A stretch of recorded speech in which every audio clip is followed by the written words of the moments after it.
안녕하세요. 결혼한 지 1년 조금 넘은 30대 중반의 여성입니다. 아이까지 있는 마당에 이혼을 결심한다는 게 쉬운 결정은 아니었지만 개념 없는 시어머니와 염치 없는 시동생 때문에 어쩔 수 없는 선택을 해야만 했네요. 학원에서 중학생들을 가르치던 저는 중소기업에서 일하는 남편과 소개로 만나 1년 정도의 연애를 하다 결혼식을 올리게 되었어요. 혼전 임신을 했기 때문입니다. 개인적으로는 제 이름으로 된 학원도 차리고 생활이 좀 더 안정이 되면 그때 결혼도 하고 엄마도 되고 싶었지만 생긴 애를 어찌할 수도 없으니 부부의 연을 맺게 되었습니다. 배가 불러오기 전에 웨딩드레스를 입고 싶었기 때문에 결혼 준비는 빠르게 진행되었습니다. 스드메라든가 식장 같은 것들은 쉽게 결정이 되었지만 문제는 신혼집이었습니다. 갑작스러운 저희의 결혼은 양가에 모두 예상하지 못했던 큰 지출이었기 때문이에요. 그래도 친정에서 5천을, 시댁에서는 3천의 혼수를 해주시겠다 하셨습니다. 거기에 그동안 직장 생활을 하면서 각자 모아둔 돈의 대출금까지 합치니 방 2개짜리의 작은 아파트 전세를 들어갈 수 있었기에 어느 정도 구색은 갖출 수 있었습니다. 하지만 결혼식을 올린 직후부터 시어머니는 결혼 전과는 완전 다른 사람처럼 행동하셨어요. 사소한 것 하나하나 다 말하자면 끝이 없을 것 같아서 결정적으로 제가 이혼을 결심하게 된 몇 가지 이야기만 해드릴게요. 신혼여행에서 돌아오고 2주 정도 지나지 않았을 때입니다. 지금 돌이켜보면 이때부터가 시작이었어요. 얼마나 서러웠는지 지금도 정확히 날짜랑 시간까지 기억이 나네요. 토요일 오후 4시 무렵이었는데 남편이 시어머니와 같이 집에 들어오더라고요. 학원 보충 수업을 마치고 집에 돌아와 편한 복장을 하고 쉬고 있었던 저에게 갑작스러운 시어머니의 방문은 반갑기만 한 것은 아니었습니다. 게다가 시어머니도 남편도 표정이 좋지가 않았고요. 무슨 안 좋은 일이 있었나 보다 싶어서 저도 덩달아 눈치만 보고 있었습니다. 커피라도 한 잔 타드릴 거냐고 여쭤보니 이 시간에 커피 먹고 밤새 뜬 눈으로 있으라는 거냐며 짜증스럽게 대답을 하시길래 그냥 물 한 잔 드렸습니다. 시어머니는 한동안 말없이 계시더니 저더러 며느리 도리라고 들어본 적 있냐고 물으시더군요.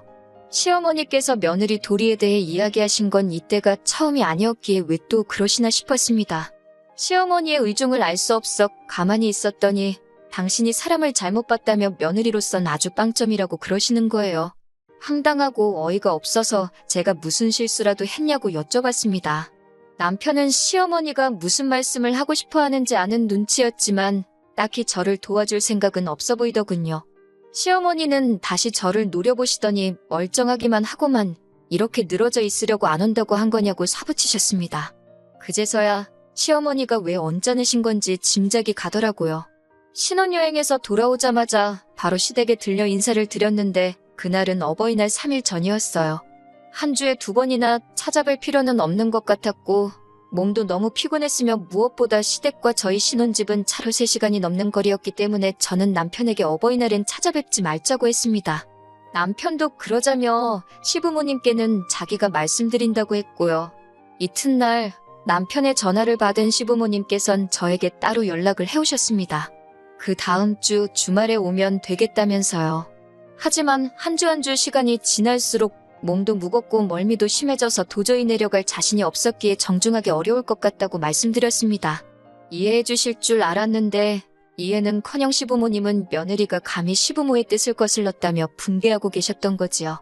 시어머니는 저더러 배도 얼마 나오지도 않았는데 만삭 임산부 흉내라도 내냐면서 화를 내셨습니다. 일할 정신은 있고 시부모 보러 올 정신은 없냐면서 돈밖에 모른다고 하시더군요. 그런 저를 보고 뱃속에 애가 뭘 보고 배우겠냐는 소리도 하셨고요. 말 한마디가 비수가 돼서 가슴에 내리 꽂히는 기분이었습니다. 남편은 그런 시어머니에게 제가 아직 어려서 그렇다며 앞으로 하나씩 잘 가르쳐 주라고 했습니다. 시어머니더러 제 정신머리 교육을 똑바로 해주라면서요. 남편은 시어머니로부터 저를 지켜주는 게 아니라 오히려 저를 바보로 만들고 있었습니다. 모멸감을 느꼈고 자존심이 상했어요. 도무지 그런 소리를 듣고 가만히 있을 수 없어서 어머님께 만약에 어머님 아들이 돈을 잘 벌어왔으면 제가 일을 쉬었을 거고 그러면 시댁에도 내려갈 수 있었을 거라며 따졌습니다. 시어머니는 저더러 못하는 소리가 없다며 저더러 지금 돈 번다고 유세 떠냐고 고함을 치시더군요. 저는 소리 지르지 마시라고 애기가 다 듣는다고 유세 좀 떨면 안 되냐고 맞받아쳤어요. 그리고 그 순간 갑작스러운 복부의 통증 때문에 제가 아랫배를 부여잡고 쓰러지듯 넘어져 버렸습니다. 그제서야 남편도 정신을 차렸는지 시어머니더러 택시 불러줄 테니 얼른 가시라 그러더군요. 그 길로 119를 불러 저는 병원 응급실로 향했습니다. 다행히 뱃속 아기는 무사했지만 한동안 조심하고 절대 안정을 취하라는 의사 선생님의 말씀이 있었어요. 친정 부모님도 그까짓 어버이날이 뭐가 그렇게 중요하다고 며느리를 잡들이를 하냐면서 남편에게 크게 화를 내셨습니다. 어버이날이 며느리보다 뱃속에 있는 손주보다 더 중요하시냐면서 지금이라도 당장 시부모님을 만나서 한번 물어봐야겠다는 친정부모님을 말리느라 아주 진땀을 뺐습니다. 그 이후로 출산까지 시댁과는 담을 쌓고 지내게 되었습니다. 시어머니도 하마터면 손주한테 무슨 일이라도 생길 뻔했다는 소식을 들으시고는 아차 싶으셨는지 그 이후로는 남편을 통해서 조심스럽게 제가 어떻게 지내는지만 물어보시는 눈치였고요. 하지만 출산 후 얼마 지나지 않아 또 다시 사건이 터졌습니다. 남편에게는 7살 아래의 남동생이 있는데 늦둥이라는 이유 하나만으로 온 가족이 오냐오냐 우쭈쭈 대접을 받으면서 자랐다고 들었어요. 그런데 그 시동생이 갑자기 잘 다니던 대학을 때려치고는 의대에 가겠다더군요. 시동생이 공부를 잘하긴 했지만 의대라니 뜬금없다 싶었습니다. 제 알바가 아니긴 했지만 시댁이 시동생의 수험생활과 학비를 지원해줄 만한 경제력이 있는지도 의문스러웠고요. 그 소식을 듣고 며칠 뒤 시어머니께서 모처럼 전화를 걸어오셨습니다. 시동생이 가고 싶어하는 의대가 서울에 있다며 주말에 한번 같이 가보려고 하신다면서 대학 탐방이 끝나면 저희 부부랑 같이 저녁이나 먹었으면 좋겠는데 어떻겠냐고 물어보시더군요. 아기 때문에 나가기가 그래서 그럼 집으로 오시라고 했습니다. 집에서 적당한 배달 음식을 시켜 먹으면 될 것 같더라고요. 그렇게 주말이 되었고 시어머니와 시동생 그리고 저희 부부가 같이 저녁 식사를 하게 되었습니다. 시어머니는 낮에 다녀온 학교 이야기를 하시면서 학생들이 다 똘망똘망해 보이고 캠퍼스도 얼마나 크고 좋은지 학교가 아주 멋지다면서 당신 아들이 거기서 공부할 걸 생각하니 가슴이 벅차다고 하셨습니다. 제가 못된 건지는 모르겠지만 하다못해 시동생이 수험 생활을 시작한 것도 아니고 어느 날 갑자기 의대를 가야겠다고 했을 뿐인데 시어머니가 너무 김칫국부터 드시는 거 아닌가 싶더라고요.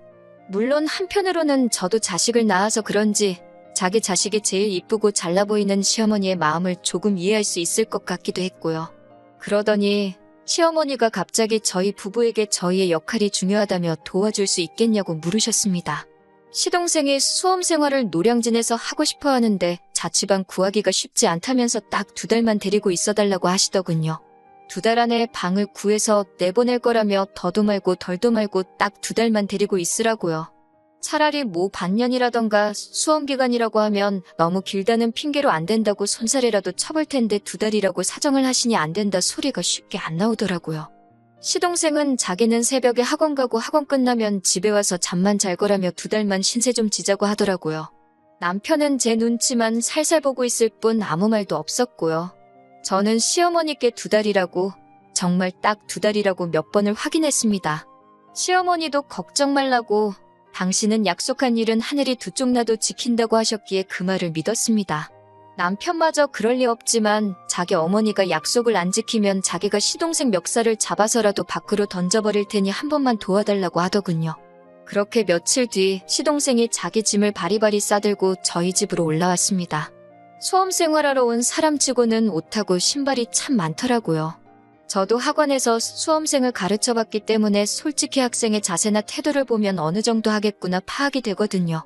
그런데 시동생은 제 경험에 의했을 때 절대 결과가 좋을 것 같지 않았습니다.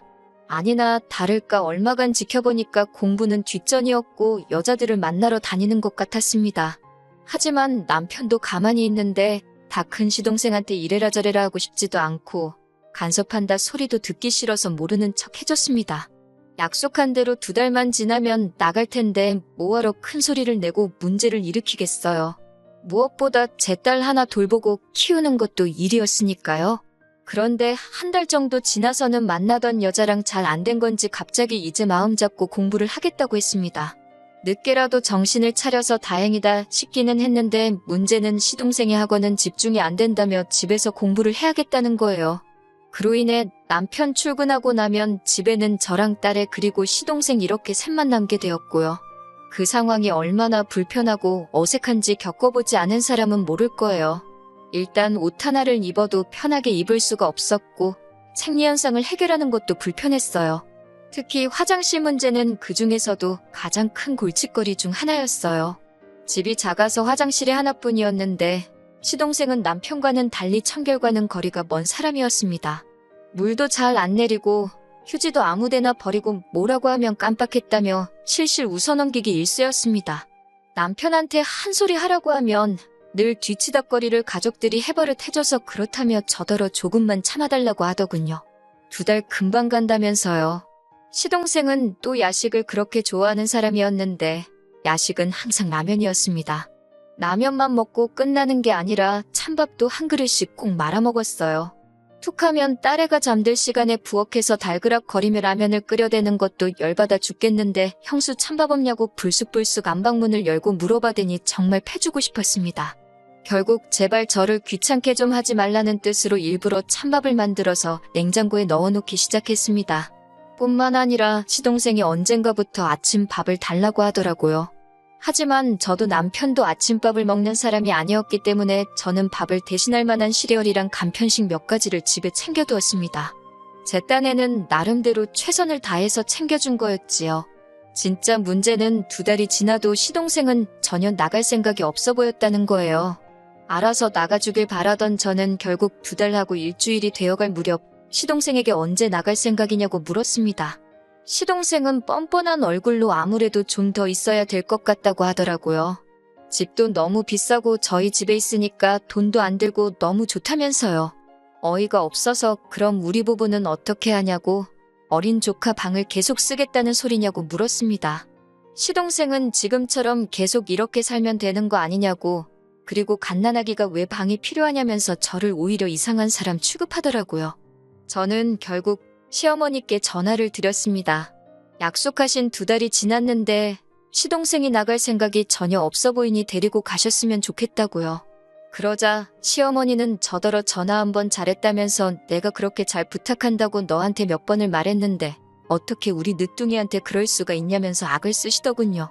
무슨 말씀이시냐고 제가 뭘 잘못하기라도 했냐고 그러자 우리 늦둥이 아침밥도 안 주고 뻑하면 찬밥이나 먹이지 않았냐면서 당신이 모를 줄 알았냐고 소리를 치셨습니다.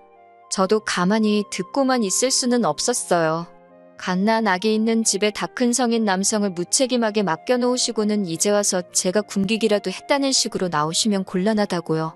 시어머니는 듣기 싫다면서 제가 하도 눈치를 줘서 시동생이 공부에도 집중을 할 수 없었다고 의대 시험에 합격을 못할지도 모르겠다고 그랬다며 당신 아들이 의사가 못 되면 그건 다 제 탓이라고 했습니다. 다시는 저랑 안 보고 사실 거라고요. 그날 밤 낮에 시어머니와의 전화를 곱씹으면서 도대체 어떻게 하는 게 좋을지 고민을 거듭했습니다. 저도 시어머니랑은 안 보고 사는 게 더 편하니까 그건 고민거리도 아니었어요. 하지만 저 때문에 시동생이 의대를 못 갔다는 희대의 개소리는 듣고 싶지 않았어요. 결국 고민 끝에 남편에게 털어놓았습니다. 남편의 반응을 보고 시어머니와 인연만 끊을지 아예 이혼을 할지 정할 심산이었어요. 남편이 제 편에서 말해주기를 간절히 바랬습니다. 이혼만큼은 솔직히 하고 싶지 않았으니까요. 그런데 남편은 제 마음도 모르고 시동생이 그렇게 잘못된 길로 가면 형수로서 한마디 하지 그랬냐고 제 탓을 하더군요. 제 친동생이어도 그렇게 내버려 뒀겠냐면서 서운하다고 했습니다. 밥도 진수성찬을 차려달라는 것도 아니고 따뜻한 밥에 따뜻한 국 한 그릇이면 뚝딱 먹을 앤데 그걸 찬 우유에 시리얼만 주고 그랬으니 애가 얼마나 서러웠겠냐고요. 저도 정말 화가 나서 남편에게 내가 집에서 놀았냐고 따졌습니다. 어디서 거지보다도 더러운 인간을 집안에 밀어넣어 놓고는 그 수발 안 들어줬다고 내 탓을 하냐고요. 저는 이제 더 이상 이야기할 가치도 없다고 갈라서자고 했습니다. 그러자 남편은 그럼 애는 어쩔 거냐고 애는 못 준다고 그러더군요. 애를 인질로 저를 잡을 셈이었던 것 같은데 전 솔직히 애를 줘도 상관없다고 생각했어요. 요즘 같은 세상에 딸하고 제가 지금 헤어진다고 영원히 못 만날 것도 아니다 싶었습니다. 남편은 자기 예상과 달리 제가 세게 나가니까 매우 당황한 눈치였어요. 갑자기 당당하던 기세가 한풀 꺾여서는 아무래도 막둥이라서 똥오줌 분간을 못해서 그러니까 저더러 좀만 참으랍니다. 의대 못 간다고 설마 누가 정말 제 탓을 하겠냐면서요. 하지만 남편의 속마음을 이미 알아버린 상황에서 제 마음은 차게 식어버렸습니다.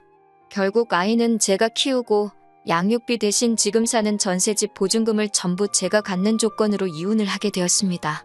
남편도 그제서야 시어머니와 시동생 때문에 자기가 이혼남이 된 거라며 그 둘에게 울분을 토했던 것 같더라고요.